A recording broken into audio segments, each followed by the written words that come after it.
Narayan Goswami Maharaj Srila Gurudev ki jai. Nitya Vishnu Vishnupad Ashtatarashta Tashmat Srila Bhakti Vedanta Vaman Goswami Maharaj ki jai. Nitya Vishnu Vishnupad Ashtatarashta Tashmat Srila Bhakti Vedanta Swami Maharaj Srila Prabhupada ki jai. Nitya Vishnu Vishnupad Ashtatarashta Tashmat Srila Bhakti Pragyan Keshav Goswami Maharaj ki jai. Nitya Vishnu Vishnupad Ashtatarashta Tashmat Srila Bhakti Siddhanta Saraswati Goswami Prabhupada ki jai. Nitya Vishnu Mahabhagavat Srila Goksharas Babaji Maharaj ki jai. Nitya Vishnu Srila Satchidananda Bhakti Vinod Thakur ki jai. Nitya Vishnu Vaishnav Sarvabhauma Srila Jagannath Das Babaji Maharaj ki jai. Shri Rupano Gauriya Guru Varva ki jai. Shri Rupa Sanatan Bhatta Raghunath Shri Jeev Gopal Patadash Raghunath Sharad Goswami Prabhu ki jai. Shri Sarup Damodar Rai Ramanandari Shri Gopal Shada Vrinda ki jai. Namachay Srila Haridas Thakur ki jai. प्रेम से कहो श्री कृष्ण चैतन्य प्रभु नित्यानंद श्री अद्वैत गदाधर शिवासरी गौर भक्त वृंद की जाय. श्री क्षेत्र मंडल गौर मंडल ब्रज मंडल मथुरा वृंदावन धाम की जाय. सर्व अभिष्ट विराट गिरिराज महाराज की जाय. श्री राधा कुंज श्याम कुंज की जाय. श्री यमुना देवी गंगा देवी की जाय. श्री तुलसी महारानी वृंद देवी की जाय. श्री भक्ति देवी की जाय. श्री पूर्णमासी योग माया की जाय. श्री गोपेश्वर महादेव की जाय. Shri what is it? Kamada Akarashi Titi ki jai. Titi Palankari Bhakta Vrinda ki jai. Shri Harinam Sankirtan ki jai. Anantakoti Vaishnava Vrinda ki jai. Samagata Gaura Bhakta Vrinda ki jai. Shinitaya Gaura Premanande Hari Hari Bo. Okay, I'm just sharing my screen.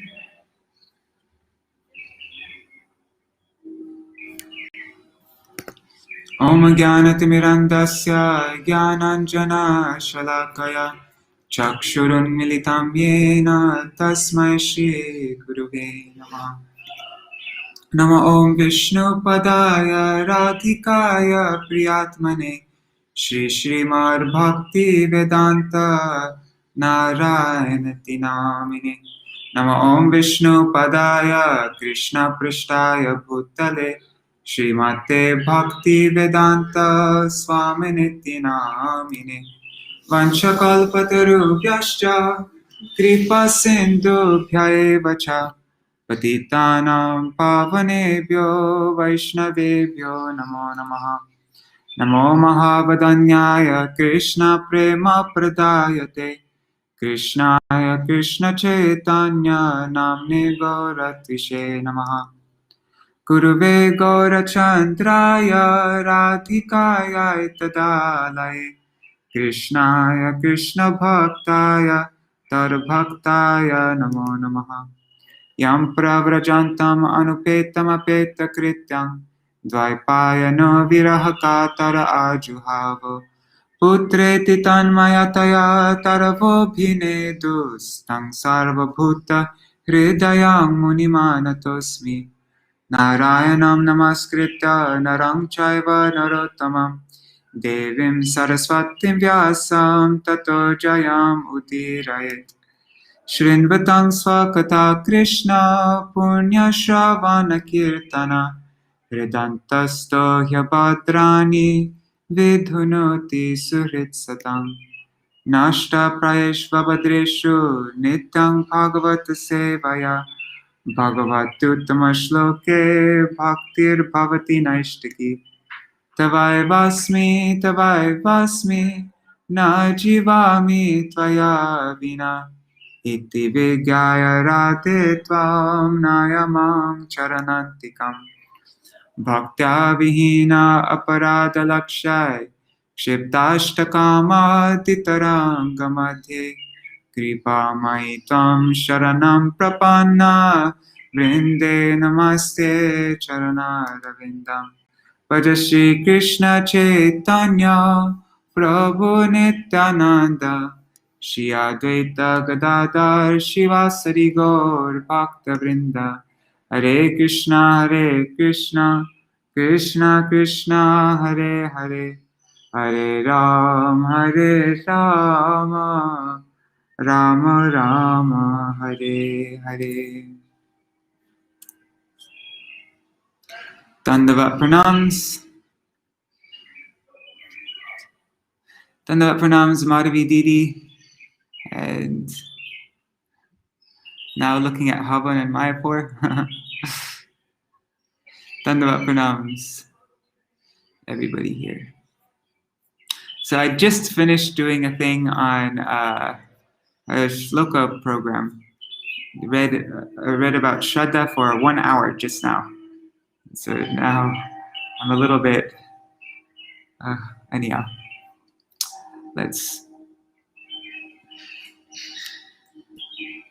hopefully I can still read okay. So I'm gonna skip through, after we've heard it so many times, the recap, like a cajillion times. So I don't think I need to go over it again, everything. But Dhruva, he sees the Lord and feels ecstasy. The Lord touches Dhruva with his conch. So after Dhruva, was doing meditation for, doing these intense austerities, finally after, what is it, 6 months? No, 4 months. No, by the 5th month. So by the 5th month, then the Lord appeared to him. And then Dhruva, he sees the Lord, but he doesn't know what to say. He feels so inadequate. Then the Lord touches his conch to Dhruva's head, and Dhruva makes so many different prayers. Then the Lord bestows benedictions to Dhruva, and the Lord departs. The Lord says, I will award your material desires along with prem. And you will rule over Dhruva Loka for 36,000 years without old age.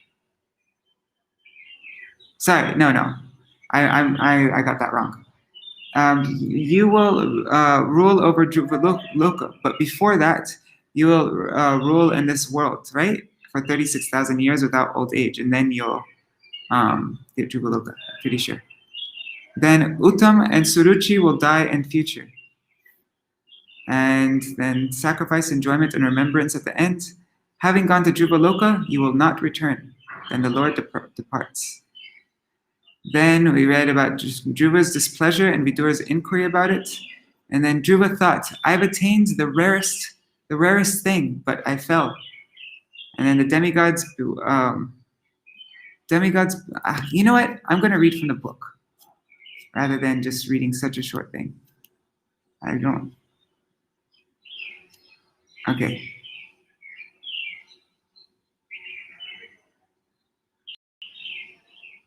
Oh, cool. There's a chart for Dhruva Maharaj's prayers. Anyhow, I'm not going to do that right now. So the Lord says, I shall award you Dhruva Loka, which continues to exist forever after dissolution, is not ruled by anyone. It is circumambulated by all the luminaries, like bulls treading around a central pole to grind grains, and which is circumambulated by all the stars, inhabited by great sages like Dharma, Agni, Kashyapa, and Shukra, keeping it to their right. So everybody's doing parikrama of Dhruva Loka. So you will rule with Dharma Sankshaya, for 36,000 years after your father retires to the forest. Your senses will remain strong. Your brother, Uttama, will die in the future while hunting, and his mother, Suruchi, will be devoured by a forest fire while searching for him. After worshipping me, the heart of sacrifice, by sacrifice and great charities, and after enjoying blessings in this world, you will remember me at the time of death. Thereafter, you will go to my planet Dhruva Loka, which is worshipped by all planets, Sarva Loka Namaskritam, and is situated above the planets of the 7 rishis. Having gone there, you will not return. Note, Dhruva Loka, or the pole star, is the abode of Lord Vishnu within this material world. Upon it, there is a milk ocean, within which is an island called Shvetadvip. At the time of dissolution of this universe, the eternal Dhruva Loka remains, like other Vaikuntha Lokas beyond this universe. The Lord left. After being worshipped and after offering him his abode, Lord Vishnu, on the back of Garuda, returned to his abode as Dhruva looked on. And then Dhruva's regret. Despite achieving the desired result of his determination, by worshipping the lotus feet of the Lord, Dhruva was not very pleased. he returned to his home. Then Vidura inquired about Dhruva's displeasure. What? Well, in just one life, Dhruva achieved the Lord's abode by worshipping his lotus feet. This is very rare. Though very wise, why did he still feel unfulfilled? Maitreya, he continued. Dhruva felt remorse. Dhruva, remembering his aspirations, felt totally unqualified to accept mukti. He felt totally unqualified to accept mukti awarded by the Lord. And here mukti is referring to association with the Lord. Hence, with intense shame, regret, humility, and disgust, he spoke to himself. And there's a note. When the Lord said that he would fulfill his material desires and also punish his stepmother, Dhruva became ashamed and repented, thinking the Lord knew his crime of possessing material desires, being not service to the Lord, but service to the senses. And the lamentation of Dhruva. Having attained the shade of the Lord's lotus feet in just 6 months, which even great personalities like the Kumaras could attain only after many births, I fell from that position due to having other desires. Note, Dhruva remembered that he was situated in the shade of the Lord, who is seated on Garuda. Dhruva says, I desired perishable things, although attaining the lotus feet of the Lord, who can destroy material existence. I am unfortunate, Mandapagya. I am bodily conscious, anatmam, and foolish. The demigods bewildered my intelligence, being intolerant and envious of my being elevated to Vaikuntha. Thus, I could not accept the genuine advice of Narad. Taking shelter of the Lord's Maya, I was sleeping on her lap. Under a vision of duality, I saw my brother as my enemy and falsely lamented. I prayed for useless things, which are like medicine given to a dead man. Having pleased the Lord, who is difficult to please, I prayed for material enjoyment, devoid of fortune. I wanted material prosperity, name, and fame, although the Lord offered me his personal service. I was like a foolish poor man who asked for only a few grains of broken rice from an emperor.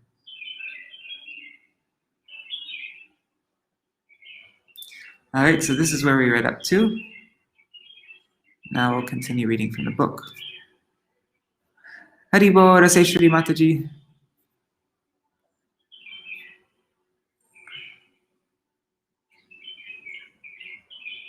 Did we read this verse? I don't think so. 36.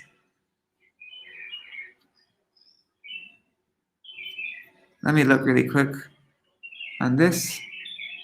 I guess we did read 36. Anyhow.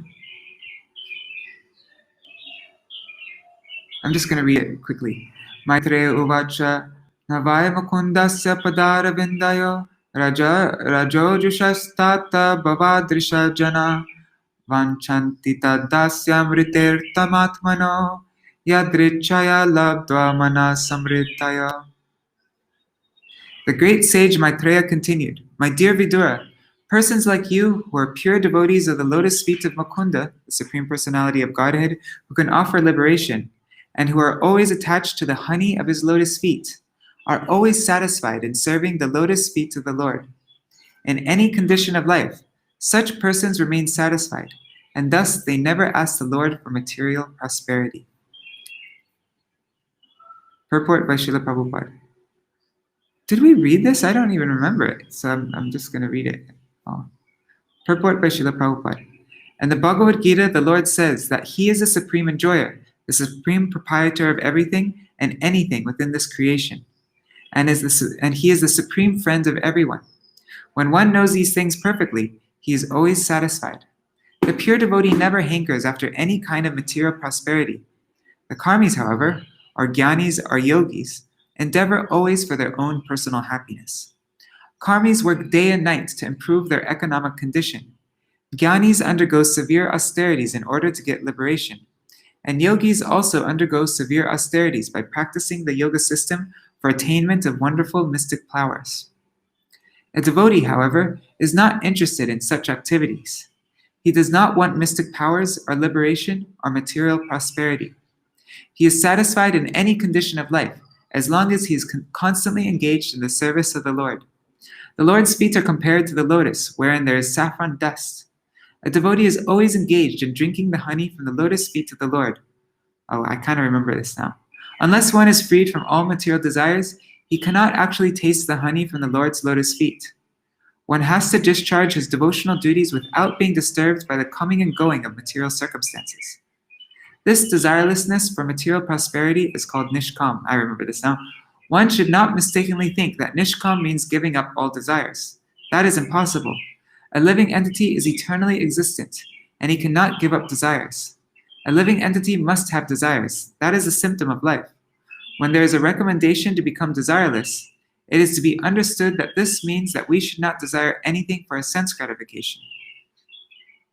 For a devotee, the state of mind is nispriha, is the right position. Actually, every one of us already has an arrangement for a standard of material comforts. A devotee should always remain satisfied with the standard of comforts offered by the Lord, as stated in the Ishupanishad, Tena taktena bhunjita. This saves time for executing Krishna consciousness. Akarnyatma jam ayantam samparita yatagatam rajana shadhade bhadram abhadrasya kuto mama. When King Uttānapāda heard that his son Dhruva was coming back home, as if coming back to life after death, he could not put his faith in this message, for he was doubtful how it could happen. He considered himself the most wretched, and therefore he thought that it was not possible for him to attain such good fortune. Purport. Dhruva Maharaj, a 5-year-old boy, went to the forest for penance and austerity, and the king could not at all believe that a small boy of such a tender age could live in the forest. He was certain that Dhruva was dead. He therefore could not fix his faith in the message that Dhruva Maharaj was coming back home again. For him, this message said that a dead man was coming back home, and so he could not believe it. After Dhruva Maharaj's departure from home, King Uttānapāda thought that he was the cause of Dhruva's leaving, and thus he considered himself the most wretched. Therefore, even though it was possible that his lost son was coming back from the kingdom of death, he thought that since he was most sinful, it was not possible for him to be so fortunate as to get back his lost son. Shraddhaya vakyam devarshe harsha vegena darshita varta hartu ati prito haram pradam mahadhanam. Although he could not believe the words of the messenger, he had full faith in the word of the great sage Narad. Thus he was greatly overwhelmed by the news, and he immediately offered the messenger a highly valuable necklace and great satisfaction. There is a line missing from this. So let me find this. Śrīmad-Bhāgavatam. What is it? 4:9:39. Wait.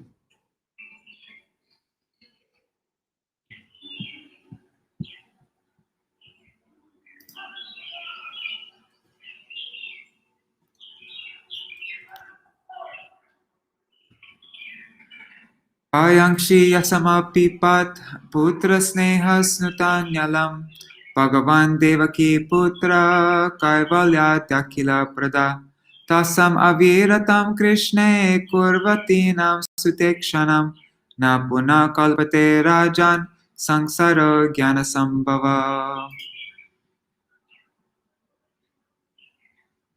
Then King Uttānapāda, being very eager to see the face of his lost son, mounted a chariot drawn by excellent horses and bedecked with golden filigree. Taking with him many learned Brahmins, all the elderly personalities of his family, his officers, his ministers, and his immediate friends, he immediately left the city. As he proceeded in this parade, there were auspicious sounds of conch shells, kettle drums, flutes, and the chanting of Vedic mantras to indicate all good fortune. Suniti surajista chasya mahishyo rukma bhushite arohya shivikam sardam uttamena bhijagmatu. Both the queens of King Uttānapāda, namely Suniti and Suruchi, along with his other son Uttam, appeared in the procession. The queens were seated on a palanquin.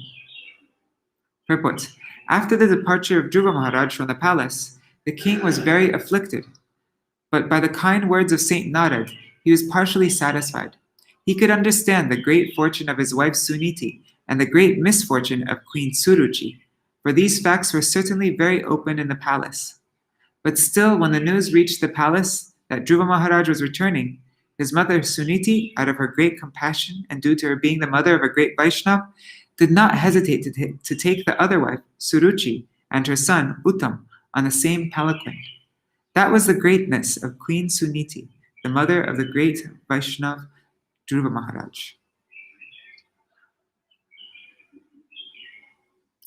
Tam drishtva pavanabhyasha ayantam tarasaratat avaruhya nripasturnam asadya premavivala parirebenga durpyam dirgotkanta manashvasan vishvaksenangrisam sparsha hatashesha ghabandanam. Upon seeing Dhruva Maharaj approaching the neighboring small forest, King Uttānapāda, with great haste, got down from his chariot. He had been very anxious for a long time to see his son Dhruva, and therefore, with great love and affection, he went forward to embrace his long-lost boy. Breathing very heavily, the king embraced him with both arms. But Dhruva Maharaj was not the same as before. He was completely sanctified by spiritual advancement due to having been touched by the lotus feet of the Supreme Personality of Godhead. Ata jigran muhur murdhni shitar nayana varibi snapayam asatanayam jatodhama manorata. Reunion with Dhruva Maharaj fulfilled King Uttānapāda's long-cherished desire, and for this reason he smelled Dhruva's head again and again and bathed him with torrents of very cold tears. Purport: by nature, when a man cries, there may be two causes.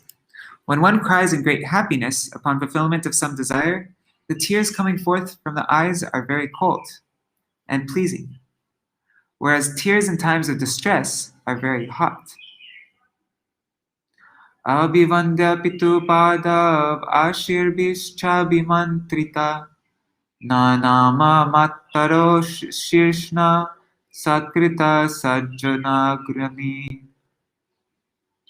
Then Dhruva Maharaj, the foremost of all nobles, first of all offered his obeisances at the feet of his father, and was honored by his father with various questions. He then bowed his head at the feet of his two mothers. Purport: it may be questioned why Dhruva Maharaj offered his respect not only to his mother, but also to his stepmother, due to whose insults he had to leave home. The answer is that after achieving perfection by self-realization and seeing the Supreme Personality of Godhead face to face, Dhruva Maharaj was completely freed from all contamination of material desire. Feelings of insult or honor in this material world are never perceived by a devotee. Lord Chaitanya therefore says that one has to be humbler than the grass, and, he recommends, more tolerant than the tree to execute devotional service. Dhruva Maharaj, therefore, has in this verse been described as Sajjanagrani, the foremost of noble men. The pure devotee is the noblest of all, and he has no feelings of animosity towards anyone. Duality due to animosity is a creation of this material world. There is no such thing in the spiritual world, which is the absolute reality. Suruchistam samutapya padavanatamar parishvajyaha jiveti bhashpa gargataya gira. Suruchi, the younger mother of Dhruva Maharaj, Suruchi, the younger mother of Dhruva Maharaj, seeing that the innocent boy had fallen at her feet, immediately picked him up, embracing him with her hands, and with tears of feeling, she blessed him with the words, "My dear boy, long may you live." Yasya prasanno Bhagavan gunar maitra dibir hari tasmai namanti bhutani nimnam appa iva svayam.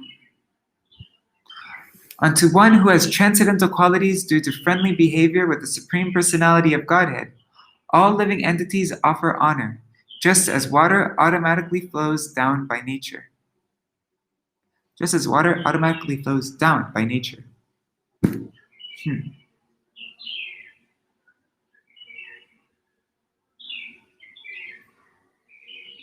Purport. The question may be raised in this connection why Suruchi, who is not at all favorably disposed towards Dhruva, blessed him, "Long may you live," which means that she also desired good fortune for him. The answer is given in this verse. Since Dhruva Maharaj was blessed by the Lord due to his transcendental qualities, everyone was bound to offer him all respects and benediction, just as water, by its nature, flows downward. A devotee of the Lord does not demand respect from anyone, but wherever he goes, he is honored by everyone throughout the whole world with all respect. Srinivasacharya said that the 6 Goswamis of Vrindavan are respected throughout the entire universe because a devotee, having pleased the Supreme Personality of Godhead, the source of all emanations, automatically pleases everyone, and thus everyone offers him respect. What is that? That's in the first verse, right?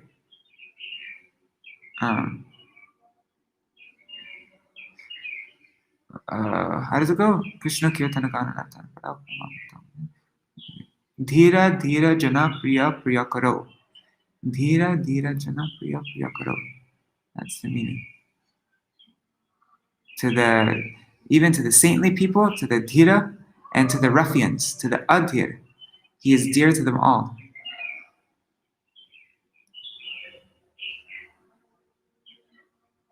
For he's completely without nirmata, without envy, the 6 Goswamis.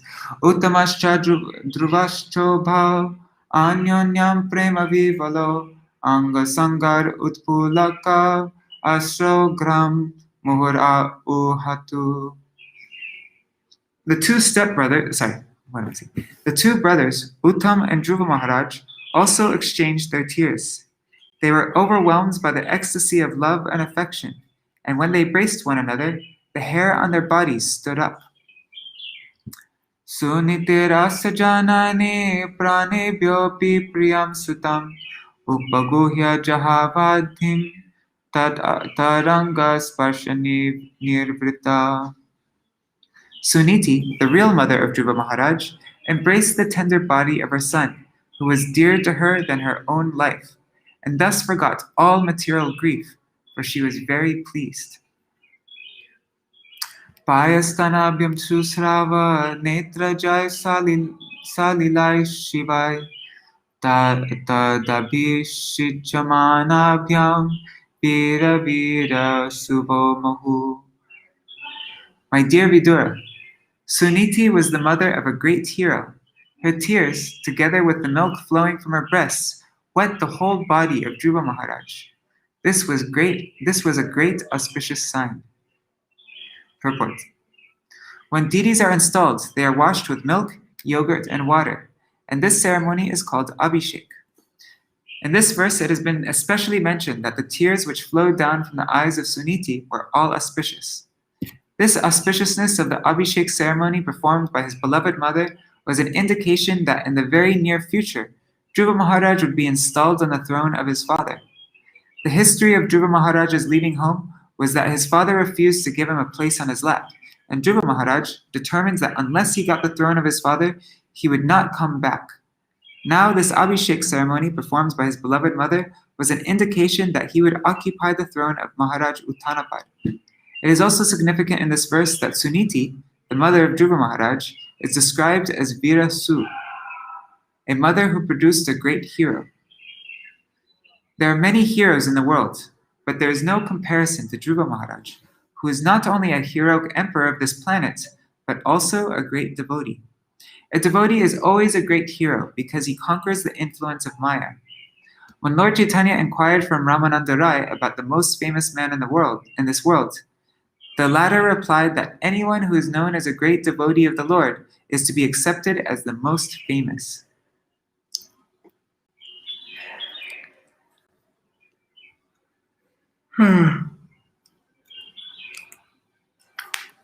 Tam Shangshur Janarangin Tam Shashanksur Janarangim Deshtate Putra Artiha Pratilabdashchiram Nashta Rakshita Mandalam Bhuva. The residents of the palace praised the queen. Dear queen, your beloved son was lost a long time ago, and it is your great fortune that he has now come back. It appears, therefore, that your son will be able to protect you for a very long time and will put an end to all your material pains. Abhyarjita svayano nam bhagavan pranatartiha yarano dhyayino dhira mrityam jigyu sudurjayam. Dear Queen, you must have worshipped the Supreme Personality of Godhead, who delivers his devotees from the greatest danger. Persons who constantly meditate upon him surpass the course of birth and death. This perfection is very difficult to achieve. Purport. Dhruva Maharaj was the lost child of Queen Suniti, but during his absence, she always meditated upon the Supreme Personality of Godhead, who is able to rescue his devotee from all dangers. While Dhruva Maharaj was absent from his home, not only did he undergo severe austerities in the forest of Madhuban, but at home also his mother prayed to the Supreme Lord for his safety and good fortune. In other words, the Lord was worshipped by both the mother and the son, and both were able to achieve the supreme benediction from the Supreme Lord. The word Sudurjayam, an adjective which indicates that no one can conquer death, is very significant. When Dhruva Maharaj was away from his home, his father thought that he was dead. Ordinarily, a king's son only 5 years old and away from home in the forest would certainly be supposed dead. But by the mercy of the Supreme Personality of Godhead, not only was he saved, but he was blessed with the highest perfection.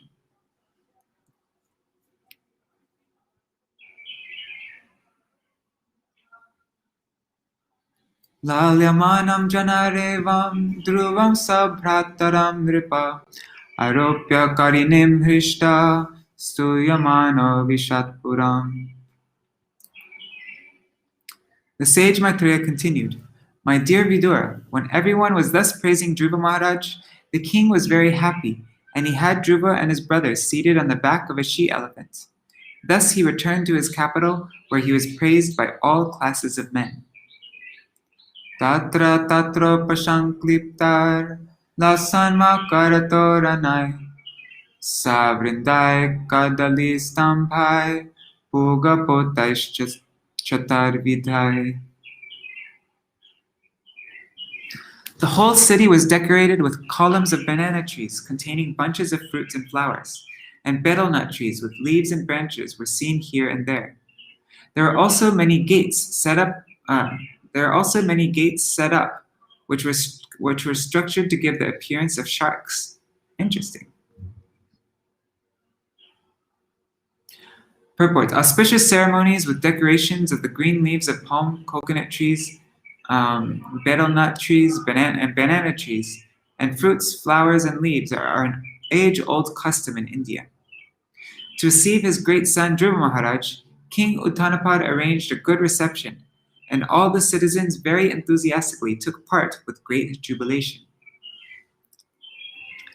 Chutapallavavasasrang muktadhama vilambibi upaskritam pratidvaram apam kumbhai sadipakai. At each and every gate, there were burning lamps and big water pots decorated with differently colored cloth, strings of pearls, flower garlands, and hanging mango leaves.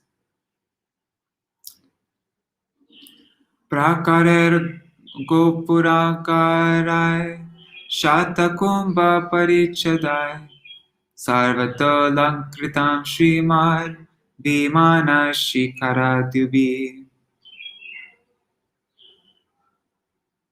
In the capital city, there were many palaces, city gates, surrounding walls, which were already very, very beautiful. And on this occasion, all of them were decorated with golden ornaments. The domes of the city palaces glittered, as did the domes of the beautiful airplanes which hovered over the city.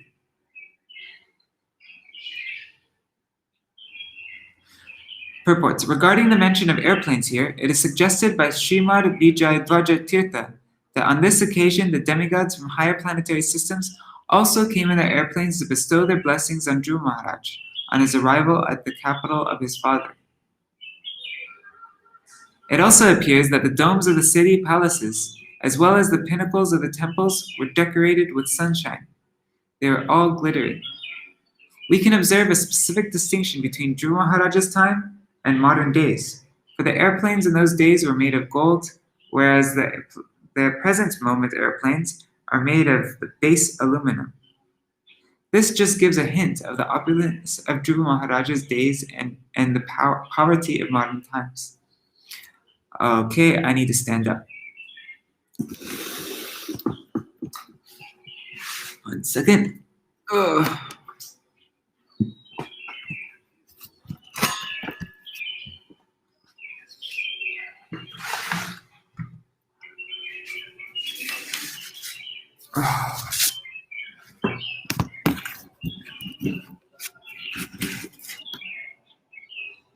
Mrishtachatvaratyata margam chandana charchitam lajakshatai pushpa palais tandular balibiryutam.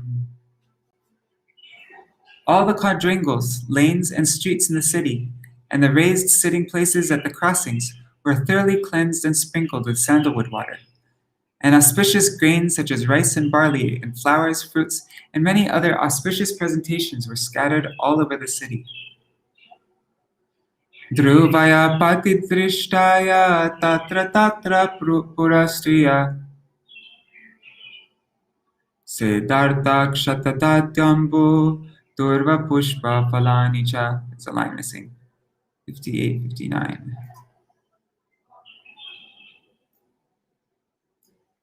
Oops. Let me type in 58, 59. 58. Dang it.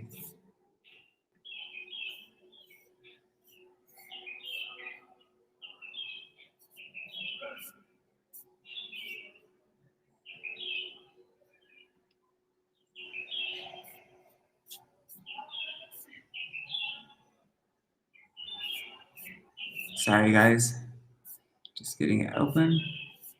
58, 59. What the heck? It's on chapter 6. Oh my god. So frustrating. I should have just typed it in. Here, I'll get it like this. 58, 59.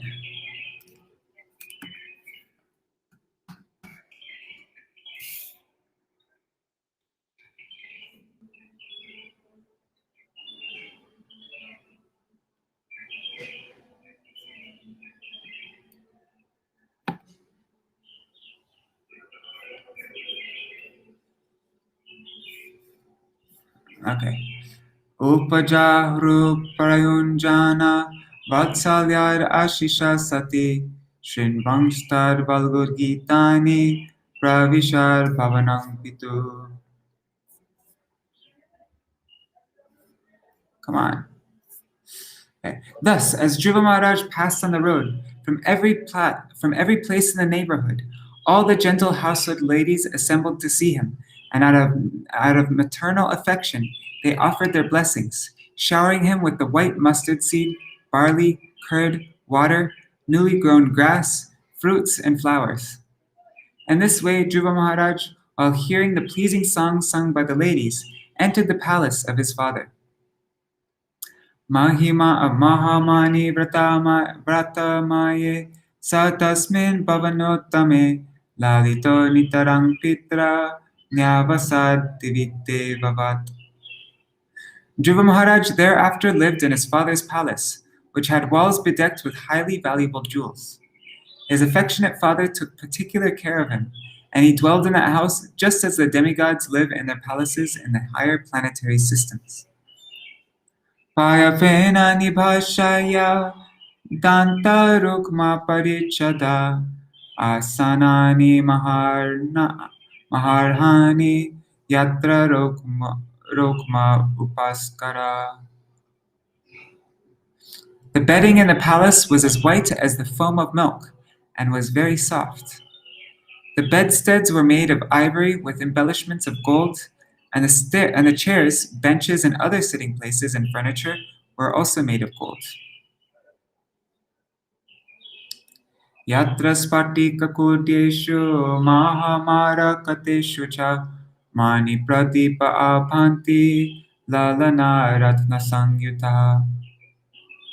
The palace of the king was surrounded by walls made of marble with many engravings made of valuable jewels like sapphires, which depicted beautiful women with shining jewel lamps in their hands.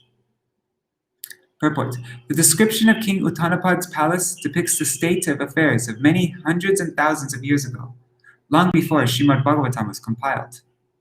Since it is described that Maharaj Dhruva ruled for 36,000 years, he must have lived in the Satya Yuga, when people lived for 100,000 years. The life durations in the 4 yugas are also mentioned in the Vedic literature. In the Satya Yuga, people used to live for 100,000 years. In the Treta Yuga, people lived for 10,000 years. In Dwapara Yuga, they lived for 1,000 years. And in this age, Kali Yuga, people may live up to 100 years. With the progressive advance of each new yuga, the duration of human life is reduced by 90%. From 100,000 to 10,000, from 10,000 to 1,000, and from 1,000 to 100. It is said that Dhruva Maharaj was the great-grandson of Lord Brahma. This indicates that Dhruva Maharaj's time was in the Satya Yuga in the beginning of creation. During one day of Lord Brahma, as stated in the Bhagavad Gita, there are many Satya Yugas. According to the Vedic calculation, at the present moment, the 28th millennium is current. It can be calculated that Dhruva Maharaj lived for millions of years, many millions of years ago. But the description of the palace of Dhruva's father is so glorious that we cannot accept that advanced human civilization did not exist even 40 or 50,000 years ago. There were walls like that in the palace of Maharaj Uttānapāda. There were walls like those in the palace of Maharaj Uttānapāda even very recently, during the Mughal period.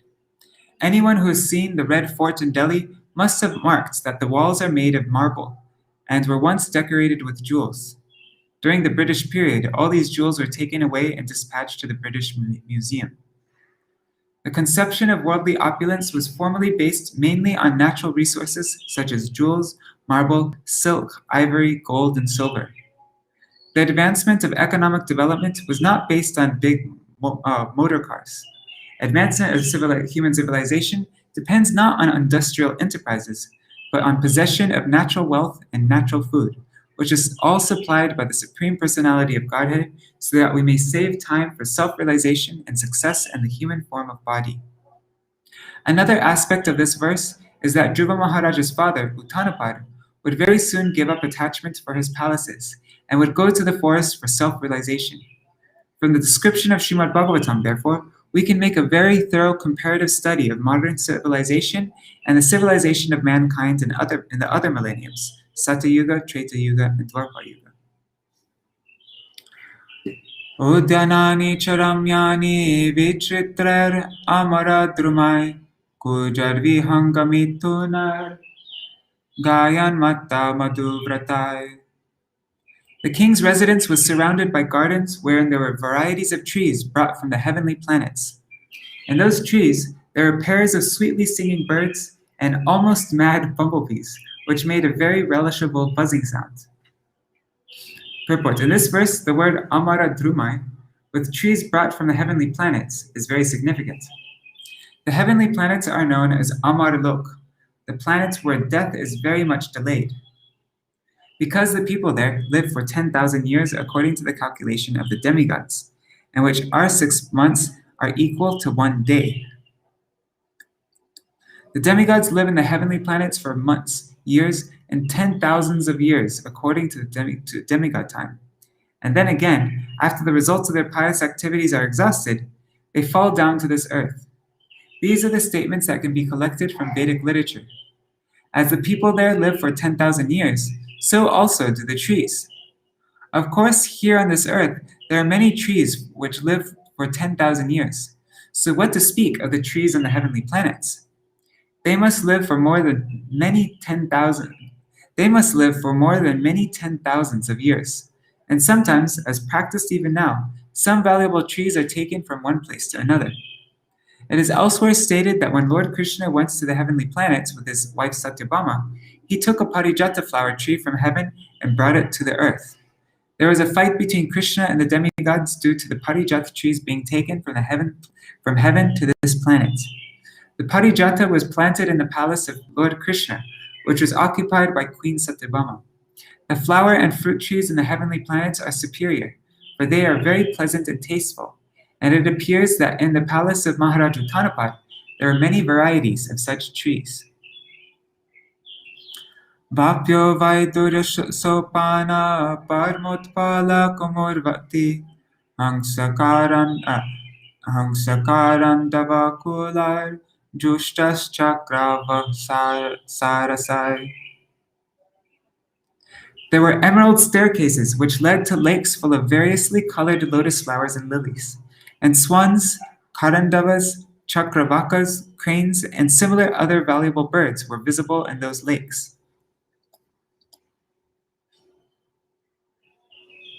Wow, that's really beautiful. An emerald staircase leading to a lake.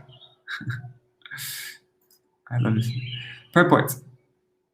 It appears that not only was the palace surrounded by compounds and gardens with varieties of trees, but there were small man-made lakes also, where the water was full of many colored lotus flowers and lilies. And to get down to the lakes, there were such as emeralds. By the beautifully positioned garden houses, there were many luxuriant birds, such as swans, chakravakas, karandavas, and cranes. These birds generally do not live in filthy places like crows do. The atmosphere of the city was very healthy and beautiful. It can simply be imagined from its description.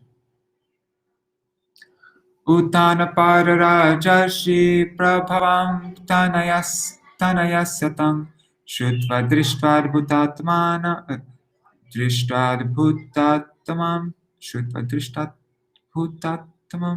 my God. Prapede Vismayam Param Drishtva Adbhuta Tamam. That's what it is. The saintly King Uttānapāda, hearing of the glorious deeds of Dhruva Maharaj and personally seeing also how influential and great he was, felt very satisfied, for Dhruva's activities were wonderful to the supreme degree. Purport.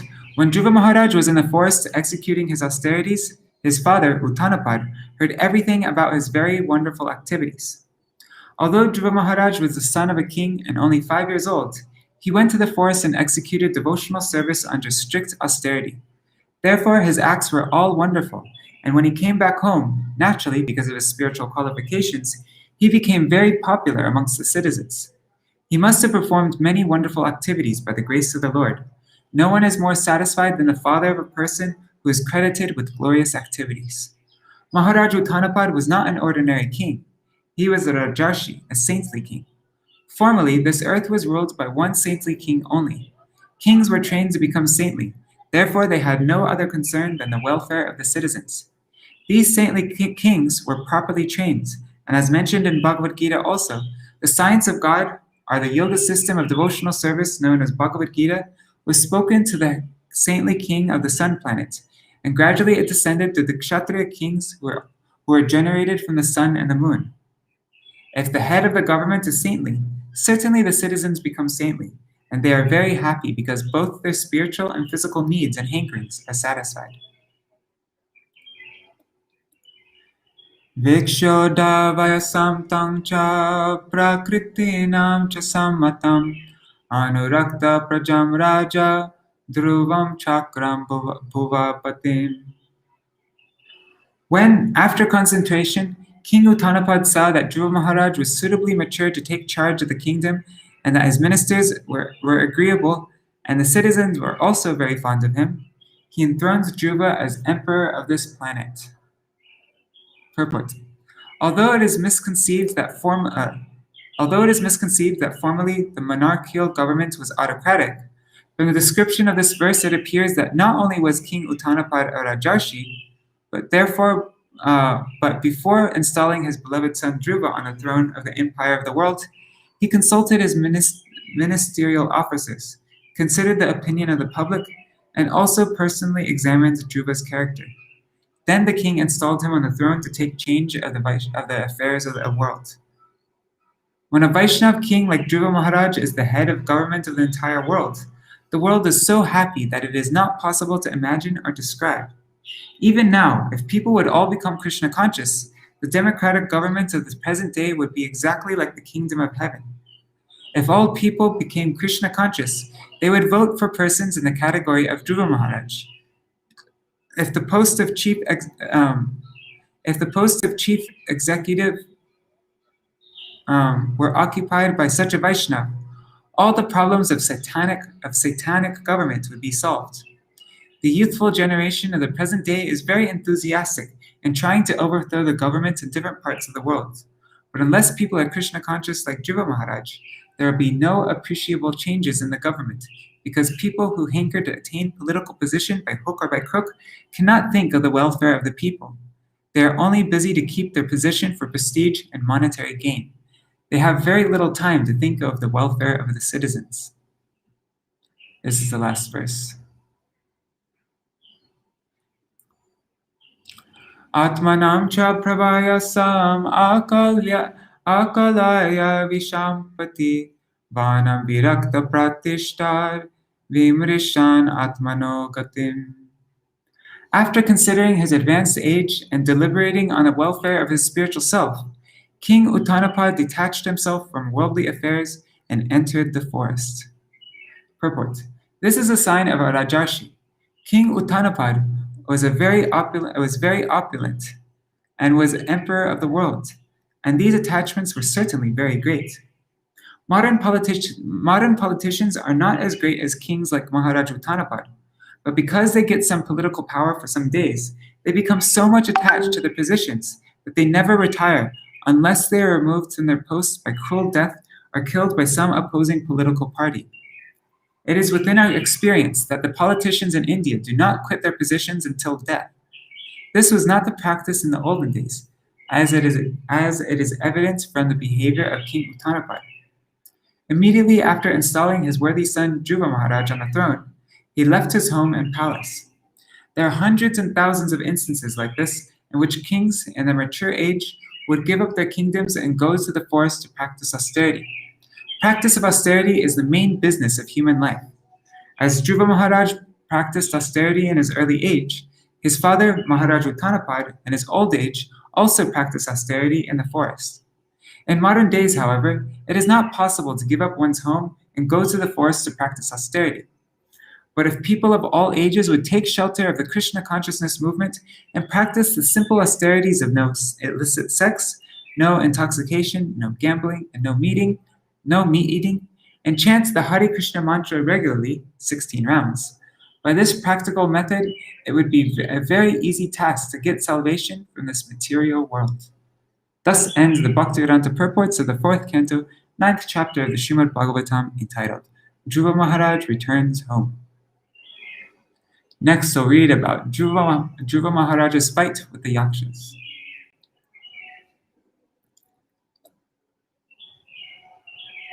All right. I'll do this little kirtan. Oh my God.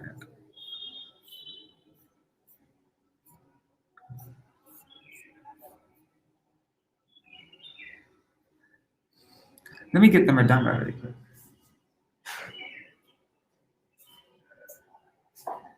Hare Krishna,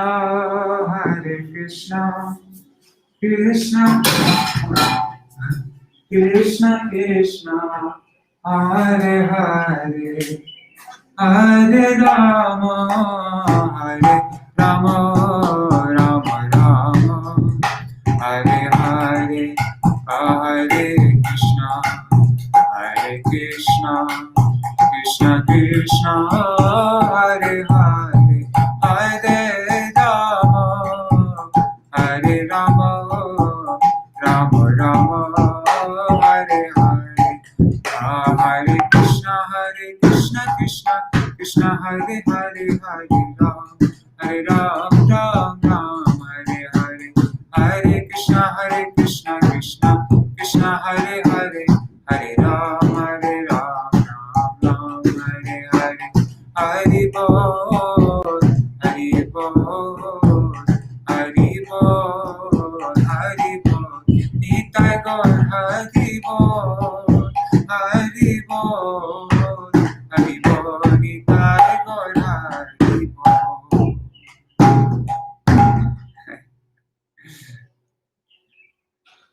Thanks, Madhavi. Jai Shri Guru Granthadavita Giridhari Shri Radha Vinod Bihari Jyoti Jai Shri Govinda Gopinath Maran Jyoti Jai Nitya Vishram Shrimad Ashtadhara Shadashmad Shri Bhakti Vedanta Narayan Swami Maharaj Shri Gurudev Ki Jai Nitya Vishram Shrimad Ashtadhara Shadashmad Shri Bhakti Vedanta Vaman Goswami Maharaj Ki Jai Nitya Vishram Vishnupad Ashtadhara Shadashmad Shri Bhakti Vedanta Swami Maharaj Srila Prabhupada Ki Jai Nitya Vishnu Vishnupad Ashtadhara Shadashmad Shri Bhakti Pragyan Keshav Goswami Maharaj Ki Jai Nitya Vishnu Vishnupad Ashtadhara Shadashmad Shri Bhakti Siddhanta Saraswati Goswami Prabhupada Ki Jai Nitya Vishnu Mahabhagavat Shri Bhaksharas Babaji Maharaj Ki Jai Nitya Vishnu Shri Satchidananda Bhakti Vinod Thakur Ki Jai Nitya Vishnu Vaishnav Sarvabhauma Shri Jagannath Das Babaji Maharaj Ki Jai Shri Rupanuga Gauriya Guru Varga Ki Jai Shri Rupa Sanatan Bhatta Raghunath Shri Jeev Gopal Bhatta Shagnath Shar Goswami Prabhu Ki Jai Shri Sarup Damodar Rai Ramanandari Shri Gaur Parshad Vrinda Ki Jai Namachay Shri Hairas Thakur Ki Jai Prem Se Kaho Shri Krishna Chaitanya Prabhu Nityananda Shri Advaita Gadadhar Shivasari Gaur Bhakta Vrinda Ki Jai Shri Kshetra Mandala Gaura Mandala Braja Mandala Mathura Vrindavan Dham Ki Jai Sarva Abhishtabhirata Giriraj Maharaj Ki Jai Shri Radhakund Shyamakund Ki Jai Shri Mona Devi Ganga Devi Ki Jai Shri Tulsi Maharani Vrinda Devi Ki Jai Shri Bhakti Devi Ki Jai Shri Purnamasi Yogamaya Ki Jai Shri Gopeshwar Mahadev Ki Jai Shri Harinam Sankirtan Ki Jai Ananta Koti Vaishnava Vrinda Ki Jai Samagata Gaura Bhakta Vrinda Ki Jai Shri Nitai Gaura Shri Kamada Akarashi Titi Ki Jai Akarashi Titi Palankari Bhakta Vrinda Ki Jai Shri Bhakti Janani Akarashi Devi Ki Jai Shri Grantaraj Śrīmad-Bhāgavatam Ki Jai Ananta Koti Vaishnava Vrinda Ki Jai Samagata Gaur Bhakta Vrinda Ki Jai Shri Nitai Gaur Premanande Hari Hari Bo Vrindai Tulsi Devai Priyai Keshava Shata Krishna Bhakti Pradadevi Sattvatai Namo Namaha Vancha Kalpatarubhyascha Kripa Sindhubhya Vacha Patitanam Pavanebhyo Vaishnavebhyo Namo Namaha Dandava Pranams all devotees. It's 8 o'clock. And Prajumna Prabhu's mother says she wishes that I'm safe. Like, yeah, I'm always inside. I hardly ever go out. I'm pretty safe here. But what time tomorrow? Same time as we've been doing for like 10 months now. 7 o'clock. 7 to 8 every day, 7 to 8. India time. I don't know what that is for you. We'd like to have darshan of the mat. I'm not sure if the exposure will work on this laptop, but here, let's see.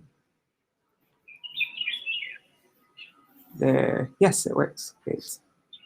There's my Gurudev Samadhi and Radha Vinod Bihari. Navadita. All right. Dandava Pranams. See you tomorrow or this evening. There you go.